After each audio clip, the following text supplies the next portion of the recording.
Assalamu alaikum dear students, welcome to Introduction to Bioinformatics class. We have started our lecture of structural bioinformatics. So this is lecture number 15. Okay, what we have done previously, we were studying about structure prediction or structural bioinformatics. So we have also discussed about the protein structure prediction.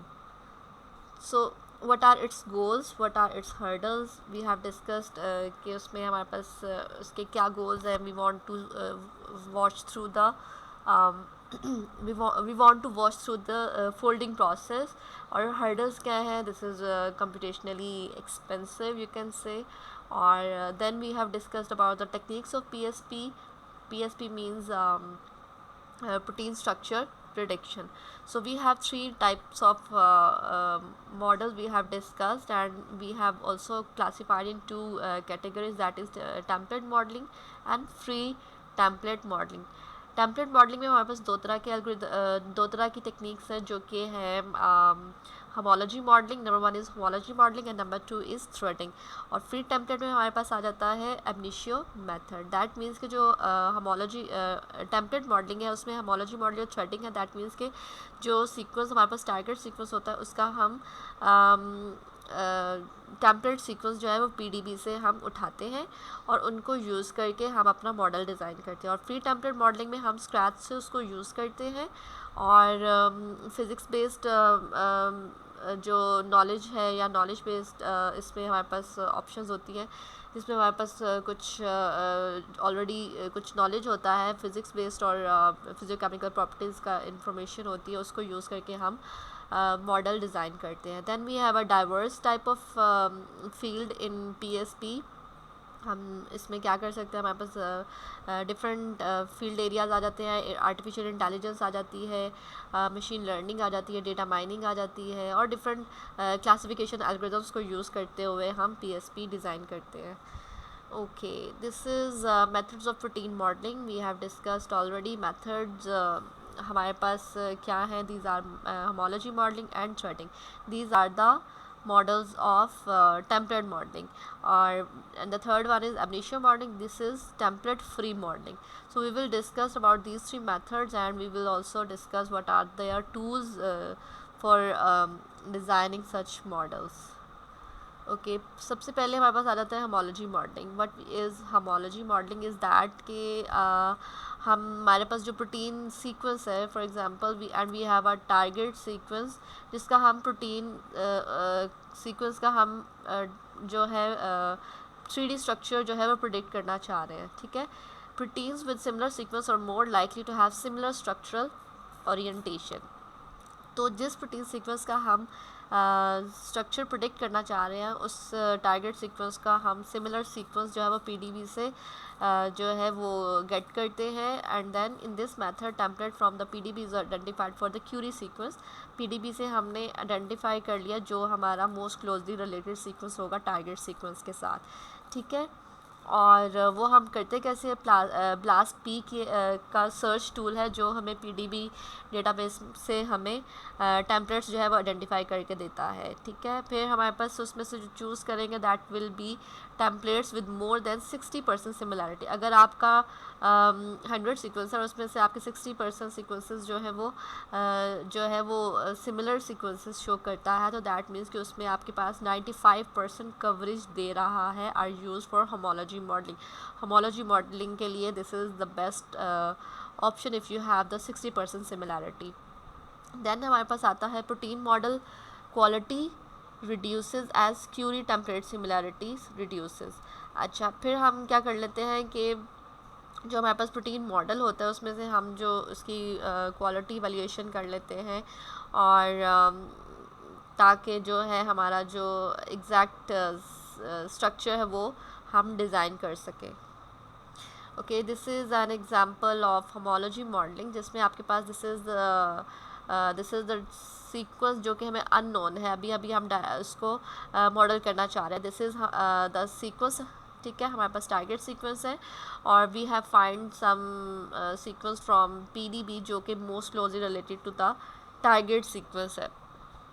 ठीक है, उसके बाद हम इनको use करते हुए 3D structure model जो है वो प्रिडिक्ट कर लेते हैं। तो इस तरह से हमारे पास जो है वो हम टारगेट सीक्वेंस का टेम्पलेट सीक्वेंस PDB से यूज़ करते हैं और उससे हम 3D स्ट्रक्चर मॉडल डिज़ाइन करते हैं। ओके अब जो होमोलॉजी मॉडलिंग है उसके लिए हमारे पास जो टूल्स अवेलेबल हैं वो सर्वर जो ऑनलाइन सर्वर्स है that are these are Swiss model and Raptor X, और जो सॉफ्टवेयर है जिनको आप डाउनलोड कर सकते हैं MOE और मॉडलर है। Okay number 2 is threading. In this technique multiple small proteins are used as template. इसमें आप क्या करते हैं कि आपके पास एक टारगेट सीक्वेंस है, आप अपनी उस टारगेट सीक्वेंस को चंक्स में या फ्रेगमेंट्स में उसको आप जो है वो डिवाइड कर देते हैं, और a server identifies a set of small peptides that have sequence similarity with different parts of your query sequence। अच्छा जो सर्वर क्या करता है कि वो आइडेंटिफाई करता है set of small peptide sequences को and then it use it for sequence similarity with different parts of your query sequence. फिर इसी तरह से जैसे वो पूरे का पूरा सीक्वेंस हम पहले वाले स्टेप पे देख रहे थे कि वो उसकी क्लोजली रिलेटेड सीक्वेंस सर्च कर रहा था, लेकिन यहाँ पे फ्रेगमेंट्स की फॉर्म में वो उसका क्लोजली रिलेटेड सीक्वेंस सर्च करेगा। All the identified set of peptide templates are then use to generate a model. फिर उसके बाद जब हमारे पास फ्रेगमेंट्स के जो सीक्वेंसेस हमें क्लोजेस्ट सीक्वेंसेस मिल जाएंगे उनके हम उन पेप्टाइड सीक्वेंसेस के हम क्या कर लेंगे मॉडल जनरेट कर लेंगे, और उनको हम एज आ अपना जो 3D प्रेडिक्शन के लिए मॉडल के तौर पर हम उसको यूज़ करके डिज़ाइन कर सकते हैं। ठीक है, this is about threading approach. अब ये इसकी एग्जांपल है थ्रेडिंग अप्रोच में जिसमें हमारे पास जो है this is the target sequence. इसको हमने डिवाइड कर दिया स्मॉल सेट ऑफ सीक्वेंसेस में, और उसके उन सीक्वेंसेस के हमारे पास जो मोटिव्स कह लें स्ट्रक्चर्स कह लें वो आ जाते हैं। देन उसके बाद उसके बाद हम क्या करते हैं कि उसकी क्वालिटी वैल्यूएशन कर लेते हैं मॉडल की, एंड देन हमारे पास जो क्वालिटी स्कोर आता है उसकी बेस पे हम क्या करते हैं मॉडल सिलेक्शन कर लेते हैं। अच्छा इसके लिए जो टूल्स सर्वर्स यूज़ हो रहे हैं these are Fire2 and iTaser। iTaser threading में भी यूज़ होता है और ab initio मेथड के लिए भी यूज़ होता है।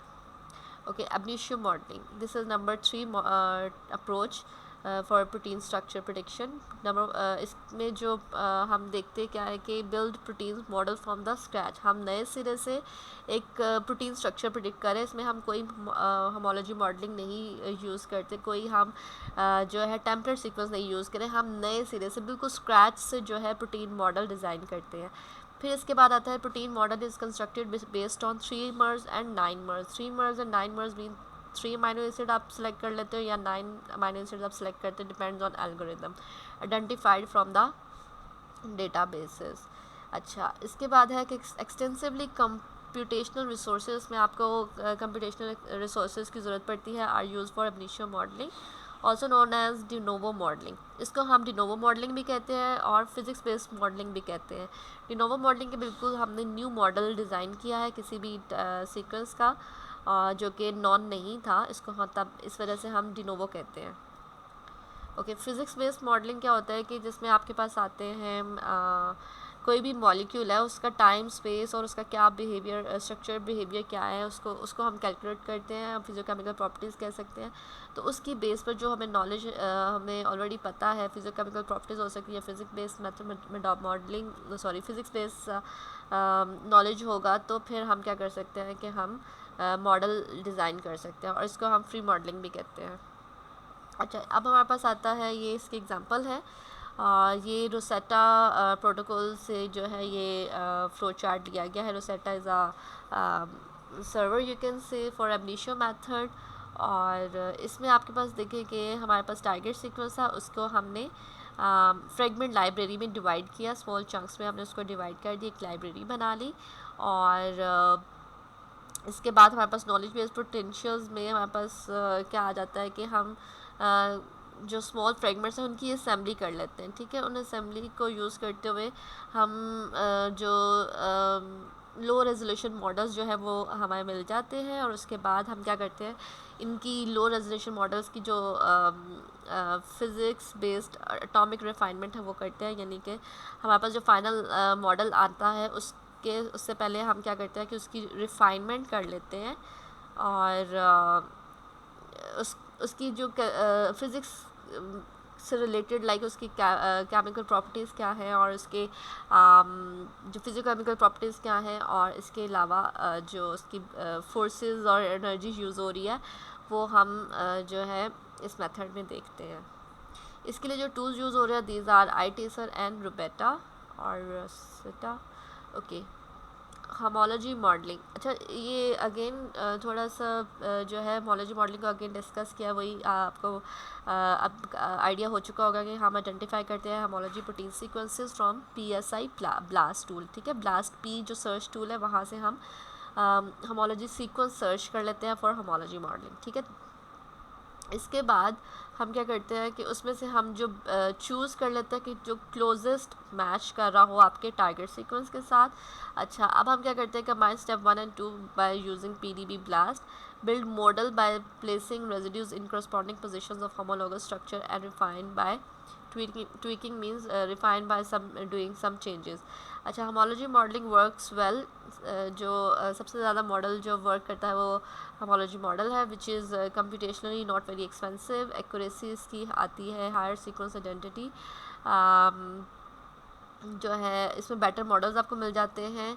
और रिक्वायरमेंट क्या होती है कि 30% सीक्वेंस आइडेंटिटी होनी चाहिए। If you got 60% that will be the most better option.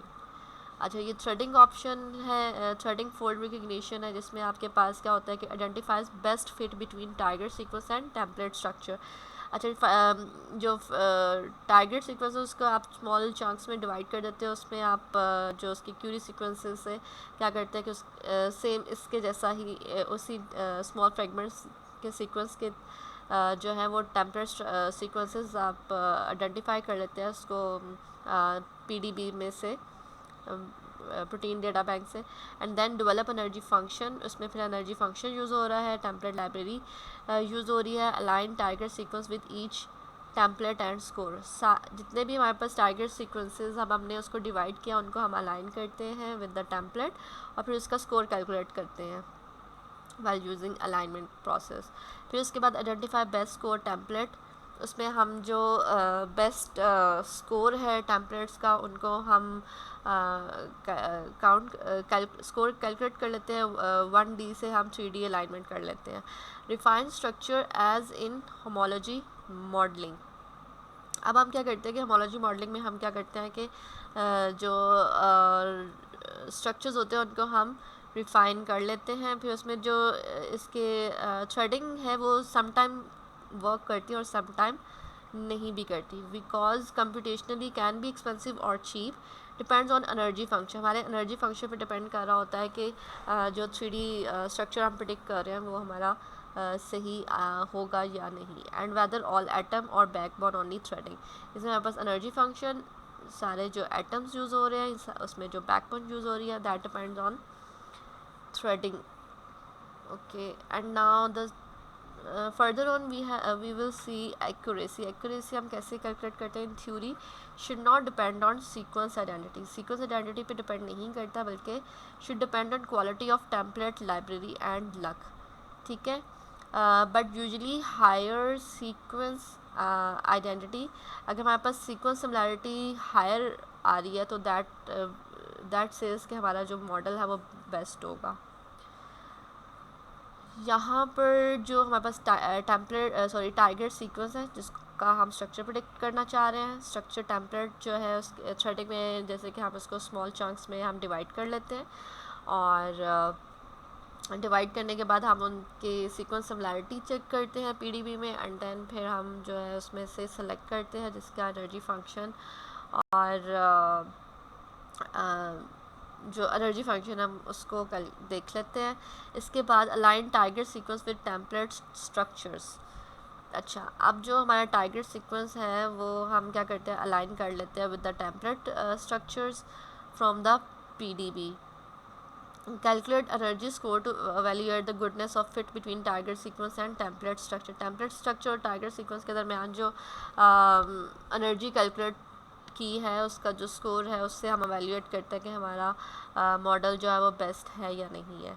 फिर हम rank model based on energy score की बेस पे हम जो है अपना मॉडल चूज़ करते हैं।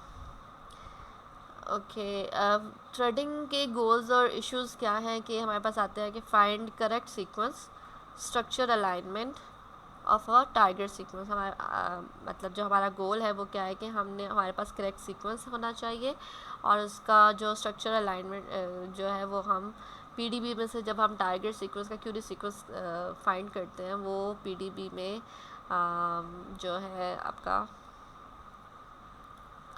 ओके अगेन जैसे कि हम यहाँ पे बात कर रहे थे कि थ्रेडिंग जो हम अप्रोच यूज़ कर रहे हैं उसमें होता क्या है कि find correct sequence, structure alignment of a target sequence का जो हमने जो स्ट्रक्चर प्रिडिक्ट करना है वो हम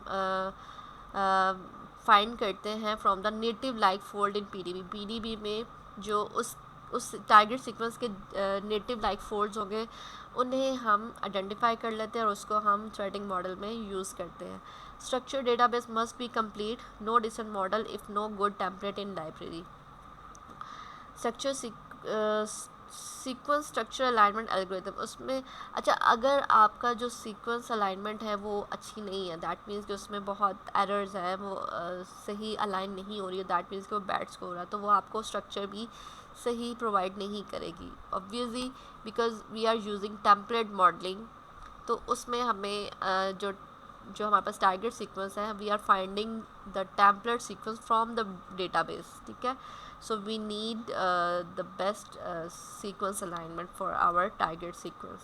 एनर्जी फंक्शन क्या है कि उसकी हम स्कोरिंग स्कीम कैलकुलेट करते हैं, स्कोर कैलकुलेशन होती है must distinguish correct sequence fold alignment from incorrect sequence fold alignments, must distinguish correct fold from close fold from close decoys prediction reliability assessment हम करते हैं, how determine whether prediction structure is correct. Okay, after doing this alignment process और scoring process उसमें हम predict क्या कर रहे होते हैं कि हमारा जो स्ट्रक्चर है वो जो है वो आइदर हमारे जो सीक्वेंस का हम स्ट्रक्चर प्रिडिक्ट करना चाह रहे हैं वैसा है या नहीं है। हमें प्रिडिक्शन और लाइबिलिटी असेसमेंट के प्रोसेस में हमें जो है ये पता चलता है कि प्रिडिक्शन स्ट्रक्चर हमारी सही क्लोजली रिलेटेड हुई है या नहीं। So this is another example threading structure database. इसमें हमारे पास ये एक एस्ट्रल डोमेन है जो कि लाइब्रेरी ड्राइव फ्रॉम पीडीबी से हमने एस्ट्रल डोमेन स्ट्रक्चर जो है वो हमने फाइंड किया था। बिल्ड अ टेम्पलेट डेटाबेस, हमने टेम्पलेट डेटाबेस जो है वो यूज़ करनी है supplement with additional decoys. Additional decoys means कि आपको एडिशनल नॉलेज है या उसमें आप ट्रिक्स को यूज़ करते हो, for example generated using ab initio approach such as Rosetta। So if you will do all these processes practically, then you will understand what are we need and what and how we are doing all। तो अब जो threading है उसमें दो बातें आ जाती है कि टू मेन मेथड्स हैं विच इज़ बिकॉज हमें एनर्जी फंक्शन कैलकुलेट करना है, ठीक है। स्ट्रक्चरल प्रोफाइल में हमारे पास क्या आता है कि जो एनवायरमेंटल बिहेवियर उसका देख लेते हैं कि हमारे पास फिजिकल केमिकल प्रॉपर्टीज़ क्या है, वो जो अमाइनो एसिड सीक्वेंसेस या प्रोटीन सीक्वेंसेस हैं उसमें हमारे पास फिजिकल केमिकल प्रॉपर्टीज़ क्या हैं, ठीक है। और सेकंड मेथड है कि हम उसमें स्टैटिस्टिकल बिहेवियर कैलकुलेट करते हैं, कांटेक्ट पोटेंशियल जो आपस में जो दो रेजिड्यूज़ हैं उनके दरमियान क्या स्टैटिस्टिक्स हैं based on contact statistics from PDB में हमें वो सारी स्टैटिस्टिक्स यानी कि उसके कितने number of amino acid sequence हो सकते हैं, उसका क्या कैलकुलेशन है, दो रेजिड्यूज़ की कितनी आपस में क्या बॉन्डिंग है और उसमें कितना जो है वो एरिया कवर्ड है, ठीक है जी। इसके बाद एनर्जी फंक्शन का ये this is the formula total energy is equals to E P plus E S plus E G. E P क्या है हमारे पास, what is the probability that two specific residues are in contact, जो दो residues हैं उनकी क्या probability है कि वो आपस में जो है वो इनका कांटेक्ट है, ठीक है, this is called E P. फिर उसके बाद आता है how well does a specific residues fit structural environment, जो स्ट्रक्चरल एनवायरनमेंट है, ठीक है, दो स्पेसिफिक रेजिड्यूज़ का वो जो है वो कैसा जो है वो स्ट्रक्चर जो है वो परफॉर्म कर रहे हैं, ठीक है। उसके बाद है ई जी, दैट मीन्स कि अलाइनमेंट गैप पेनल्टी। अब जब आप सीक्वेंस सिमिलैरिटी कर रहे होते हैं उसमें हमारे पास जो अलाइनमेंट गैप आते हैं, एरर्स आते हैं, उनको हम जो है कैलकुलेट करते हैं। तो इस तरह से आपका ये एनर्जी फंक्शन बनता है E P plus E S plus E जी।